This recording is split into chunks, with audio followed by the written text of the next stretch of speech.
দেখো বন্ধুরা, আমি কাল যে তেলটা বানিয়েছিলাম সেটা আমি একটা পাত্রে ছেঁকে নিচ্ছি।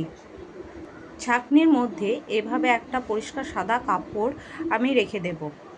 দেখো, তেলটা নিগড়ানোর পর এই জিনিসটা না বেরিয়ে গেল, যে জিনিসগুলো ছিল আমার তেলের মধ্যে সেগুলো এভাবে হয়ে গেল। এটা আমি কিন্তু ফেলে দেব না, এটা আমার কাছে একটা হেয়ার মাস্ক হয়ে যাবে। এটা আমি চুলে লাগিয়ে কিছুক্ষণ রেখে দিয়ে, ঘন্টাখানিক রেখে দিয়ে এরপর শ্যাম্পু করে নেব।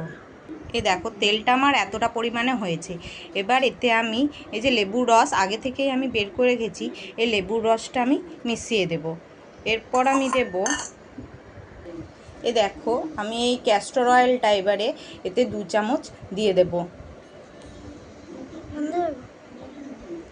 আমার তেলের পরিমাণটা যেহেতু একটু বেশি, তাই আমি 6টা ভিটামিন ই ক্যাপসুল নিয়ে নিয়েছি। তোমাদের যার যতটা পরিমাণ তেল লাগবে সেই অনুযায়ী তোমরা ভিটামিন ই ক্যাপসুল ব্যবহার করতে পারো। দেখো, তেলটা আমার রেডি হয়ে গেছে। এবার আমি এরকম একটা কাচের বয়ামে আমি রেখে দেব। তেল, এইরকম তেল যত কাচের বয়ামে রাখবে তত তেলটা বেশি দিন থাকবে, গন্ধ উঠবে না। আর তেলটা লাগাবার আগে একটু রোদে দিয়ে গরম করে নিয়ে তেলটা লাগালে আরও ভালো ফল পাওয়া যাবে।